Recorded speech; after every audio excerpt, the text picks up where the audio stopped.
Centre point আপনাদের জন্য নতুন বার্তা নিয়ে উপস্থিত। আজকের দিনে শিশুরা পুরোপুরিভাবে মোবাইল আসক্ত।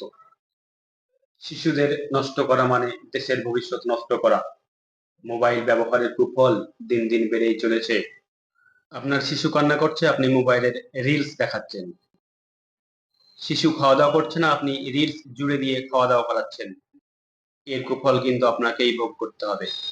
কয়েকটা ইউটিউব চ্যানেল আমাদের প্রজন্মকে পুরোপুরি ধ্বংসের পথে দিন দিন ঠেলে দিচ্ছে।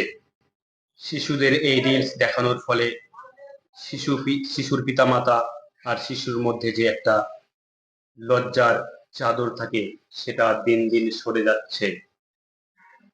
আপনারা একটু সতর্ক হন।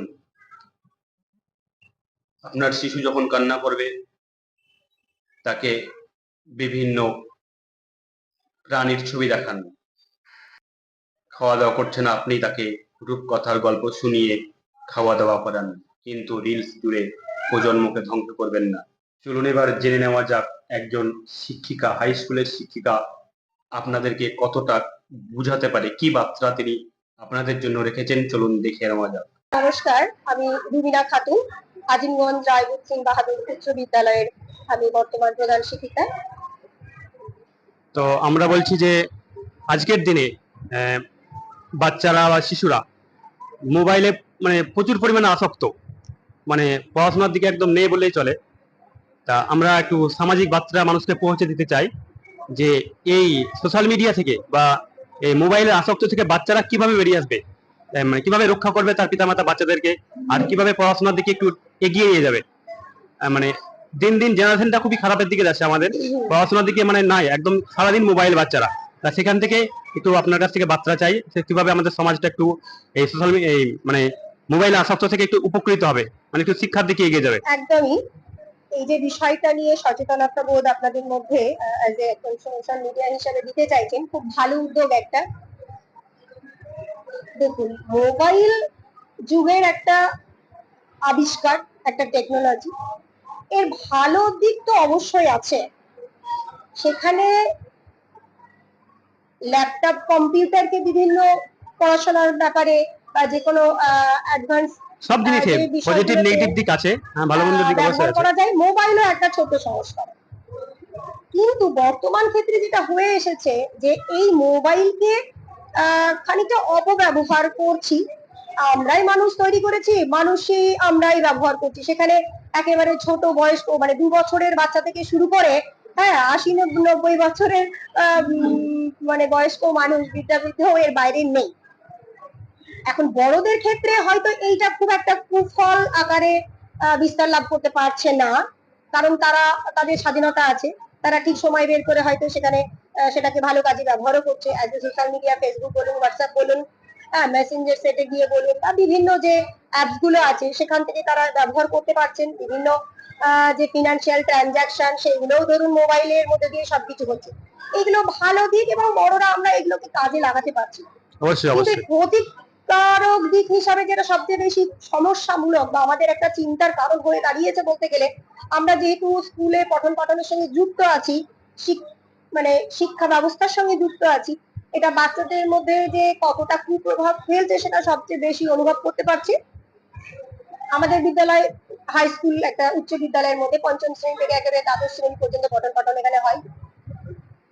একেবারে নিচু ক্লাসের বাচ্চারা স্কুলে সরাসরি নিয়ে আসছে না ঠিকই, কিন্তু এইটা আমরা জানি যে বাড়িতে একটা বড় মোবাইল, তাদের অ্যান্ড্রয়েড ফোন আছে, এবং সেখানে তারা যে কোনো অবসর সময় পেলেই হয়তো স্কুল থেকে বাড়ি গেল কিনা মোবাইলটা নিয়ে বসে গেল। এমনকি তারা খেলাধুলোর সঙ্গেও খুব একটা যুক্ত থাকতে পারছে না। আগে বাচ্চারা খেলাধুলা করতো মাঠে গিয়ে, এখন সেটা হয় না। আমার স্টুডেন্ট লাইফে যেটা আমি করেছি, এই যে ধরুন পূজা ভ্যাকেশন আসছে বা সামার ভ্যাকেশনে বা যে কোনো ছুটি ছাটার দিনগুলোতে পঠন পাঠনের পাশাপাশি নিজস্ব টেক্সট বুকের পাশাপাশি কিন্তু আমরা বিভিন্ন গল্প বই পড়েছি, উপন্যাস পড়েছি, ছোট গল্প পড়েছি, প্রবন্ধ পড়েছি। এর মধ্যে দিয়ে অনেক বেশি গুণাবলী কিন্তু বাচ্চাদের মধ্যে আসতে পারার একটা সুযোগ ছিল, যেটা এখন বলতে গেলে এই বই পড়া থেকে টোটালি বিরত হয়ে গেছে। বলতে গেলে মোবাইল পড়ছে এখন।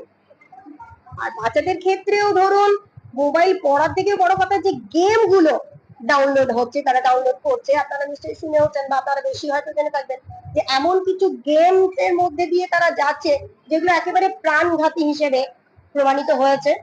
পরবর্তীতে সরকারের দৃষ্টিতে এনে সেগুলোকে আপাতত বন্ধ করা হয়েছে ঠিকই, কিন্তু তবুও এই যে বিভিন্ন গেমের মধ্যে দিয়ে তারা ঘন্টার পর ঘন্টা ইনভলভ থাকছে, এতে তাদের স্বাস্থ্যের অবনতি হচ্ছে, তাদের মানে বুদ্ধাঙ্কের আমি বলবো এখানে অবশ্যই প্রভাব ফেলছে। সেখানে তাদের টাইমটাকে কিল করছে, ভালো কাজে না ইউজ করে এর মধ্যে দিয়ে ইনভলভ হয়ে যাচ্ছে। মানুষের মধ্যে যেন সম্পর্কের যে ভিতগুলো সেগুলো কিন্তু দুর্বল হয়ে যাচ্ছে। বাচ্চারা খেলাধুলো করবে, পাশাপাশি আরো অন্যান্যদের সঙ্গে মেলামেশা করবে, এর মধ্যে দিয়ে যে সামাজিকতা গড়ে ওঠে সেইগুলোও কিন্তু হয়ে উঠছে না। কাজে আমরা শিক্ষক শিক্ষিকা হিসাবে বেশিরভাগই ক্লাসের ফাঁকে বলুন, সিলেবাসের মধ্যেই বলুন বা সিলেবাসের বাইরেও বলুন, আমরা কিন্তু বাচ্চাদেরকে এই জায়গাগুলো বারংবার সামনে নিয়ে আসার চেষ্টা করি। বিশেষ করে মোবাইলটা যে ভালো কাজের জন্য ব্যবহার করা যায়, আমরা সেই কাজেই শুধুমাত্র ব্যবহার করব, অন্যভাবে নয়। বরঞ্চ সেখানে এন্টারটেনমেন্টের জন্য কিছু গান শোনা যেতে পারে বা ছোটখাটো ভালো সামাজিক কিছু যেগুলো খুব কি বলবো শিক্ষামূলক কিছু ছবি দেখা যেতে পারে। কিন্তু এর বাইরে বেশি অতিরিক্ত ব্যবহার করলে যে সেটা আখেরে তার ক্ষতি করছে, এই জায়গাগুলো আমরা কিন্তু তাদের অনেকটাই বুঝিয়ে থাকি। পরবর্তীতে আমার মনে হয় এটা বিভিন্ন স্তরে যদি বিভিন্ন জায়গায় ওয়ার্কশপ করে সেমিনার করে আর একটু বেশি প্রচার করা হয় বা গার্জেনদেরকে মিটিং এও আমরা এই জায়গাগুলো বলে থাকি, গার্জেনদের মধ্যে সচেতনতা বোধ প্রথমত দরকার। যে গার্জেনদের আমরা চাইছি গার্জেনদের ব্যাপারে কি বার্তা দেবেন গার্জেনদেরকে? শুধু আমরা নয়, আমরা শিক্ষক শিক্ষিকারা নয়, গার্জেন হিসেবে তাদেরও কিছু দায়িত্ব কর্তব্যের মধ্যে পড়ছে।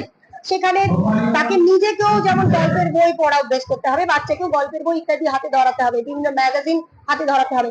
এই অভ্যেসগুলো গড়ে তুলতে হবে ছোট থেকে। শুধুমাত্র বিদ্যালয়ের শিক্ষক শিক্ষিকারা বা আপনি আমি এইভাবে প্রচার করলে হবে না, কারণ বাড়িতে তো বাচ্চারা তো বাড়িতেই থাকে। না, ছোট থেকে অভ্যাসটা হয়ে যাচ্ছে। যেমন একটা বাচ্চা কান্না করছে খাওয়ার জন্য, বাবা মা মোবাইলটা ধরে দিচ্ছে, এই মোবাইলটা, এইটা থেকে রক্ষা কিভাবে করা যায়? হ্যাঁ, এটা থেকে কিভাবে বার্তা পাওয়া যাবে, রক্ষা পাওয়া যাবে? বড়দেরকে আগে অ্যালার্ট হতে হবে। ঠিক আছে, প্রত্যেকটা ফ্যামিলিতে এখন একটা বা দুটো বাচ্চা, সেখানে বাচ্চাদের প্রতি যে দায়বদ্ধতা একেবারে, আপনি যদি খুব সাধারণ মধ্যবিত্ত ফ্যামিলিতে চলে যান, সেখানে প্রত্যেকটা বাবা মাই আলাদা প্রফেশনাল ভাবে যুক্ত আছে, বিভিন্ন কাজের মধ্যে দিয়ে সারাদিন হয়তো চলে যাচ্ছেন। সেই বাচ্চা আদৌ স্কুলে আসছে কিনা বা বাড়িতে সারাদিন ও কি করছে এই খোঁজটা অনেক সময় রাখছে না। কাজে এই জায়গাগুলো আমরা আমাদের তরফ থেকে গার্জেন মিটিং এ বলুন বা আলাদা করে যখন গার্জেন কল করা হয় স্পেশালি কোনো সমস্যা হলে এই জায়গায় বলে থাকি। কিন্তু এই জায়গাটাতে আমার মনে হয় প্রশাসনিক তরফ থেকেও আরো কিছু ব্যবস্থাপনার দরকার আছে, সরকারের পক্ষ থেকেও কিছু দায়িত্ব কর্তব্য আছে বলে আমার মনে হচ্ছে। এখনো হয়তো সেই জায়গাগুলো হয়ে উঠছে না, তবে হলে খুব ভালো হয় এবং এটা প্রয়োজন আছে। আচ্ছা, অবশ্যই আপনাকে অনেক ধন্যবাদ আপনার বার্তা আমাদেরকে দেওয়ার জন্য বা সোশ্যাল মিডিয়ায় দেওয়ার জন্য। ঠিক আছে, ধন্যবাদ আপনাকে।